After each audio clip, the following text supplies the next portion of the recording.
Well, AI was supposed to save companies a fortune, replace a few workers, install a chatbot, and suddenly everything gets faster and cheaper, supposedly better, right? At least that was the sales pitch. But some companies are now discovering that replacing people with AI comes with consequences that they never expected, such as bad answers, unhappy customers, expensive software, human supervision, and sometimes even hiring workers back, the same ones you fired. Klarna is probably the clearest example of this. In 2024, the company said its AI customer service assistant was handling the equivalent workload of around 700 full-time employees. Klarna estimated the system could improve profits by $40 million that year.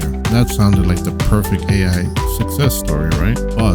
And yes, there is a but later, Klarna's CEO admitted the company had focused too heavily on cutting costs, and customer service quality had suffered big time. Now, Klarna didn't abandon AI, but it started strengthening its human support yet again. And this problem goes way beyond one company. In January 2026, Gartner said that by the end of 2025, at least half of its generative AI projects have been abandoned after proof of concept stage. The reasons included poor data, weak risk controls, rising costs, and no clear business value. Meanwhile, IBM says it plans to triple its entry-level hiring in the United States in 2026 because companies still need younger workers to develop into experienced employees. So the real lesson isn't that AI isn't always more expensive than humans. It's that replacing humans too quickly can create hidden costs that never appeared on the original spreadsheet. The companies that win probably won't choose AI or people. They'll learn how to use both.